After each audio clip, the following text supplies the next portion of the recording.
Hello guys, good morning. For today's eksena, tayo ay pupunta, ano ba yan? Yung sa mukha ko. Tayo pupunta sa aking kaibigan na na-hospital. Friend pala, ay sister pala ng kaibigan na na-hospital. Bibisitahin natin si ate kung kamusta na siya at kamusta na yung operation niya. So let's go! So makubok na tayo ng Uber guys. Yes! Ayan na yung Uber.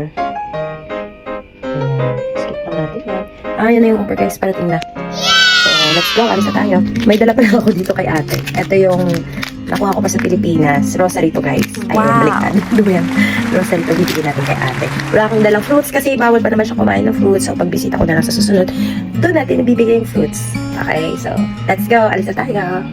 Wala talaga sa plano guys na bibisitahin ko si ate ngayon kasi hindi ko alam na ngayon pala yung operation niya. At kahapon, nag-usap kami na Arbinay ng friendship ko na nasa ospital nga siya at chuchucho, pero hindi ko alam na ngayon pala yung operation. Since wala naman akong gagawin after ng work, kaya binisita ko si ate. Kahit konting presensya lang naman ng ano ba yun, laging bulag. Presensya lang naman ng ating pagmamahal at concern. Maramdaman ni ate na there's still some people who can, ano ba yun? Hindi ko kaya mag-English. Bala kayo dyan.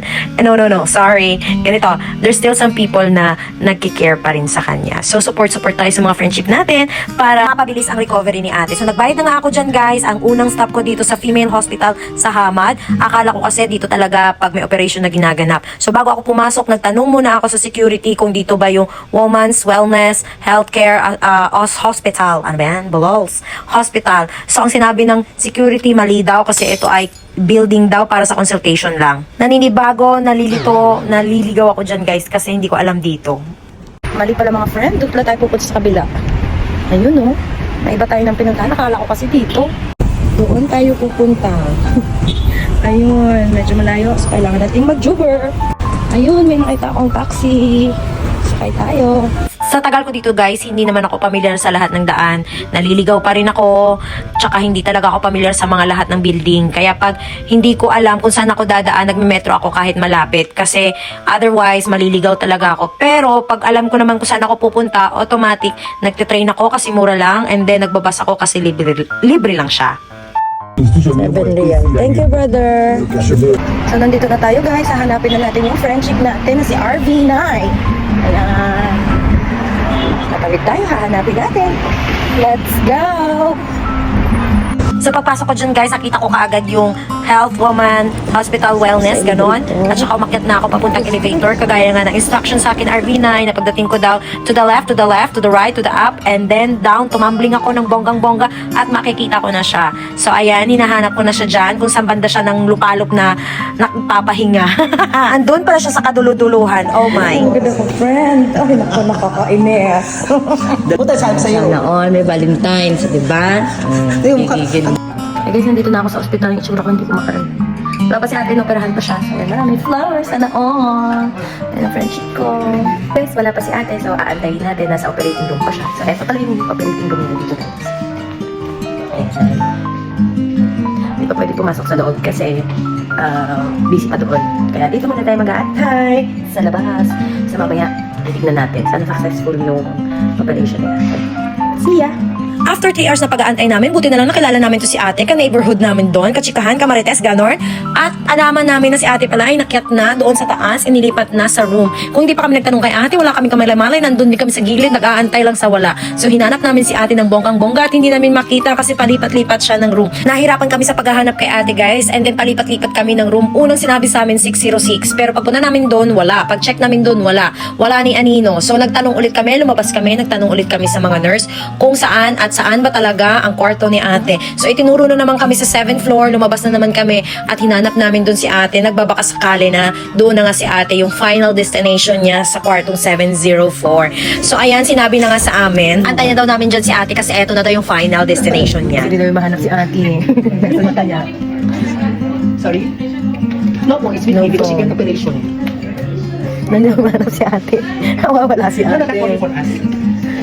We're not taking photo for us. It's me.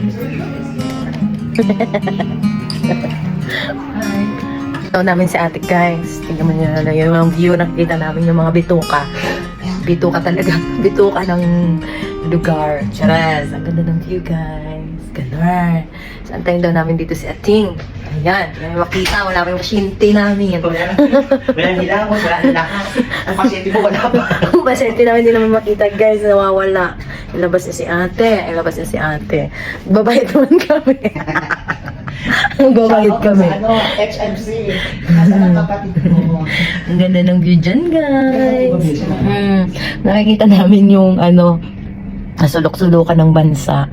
Yung may mga utang dyan, nakikita namin, lumabas kayo.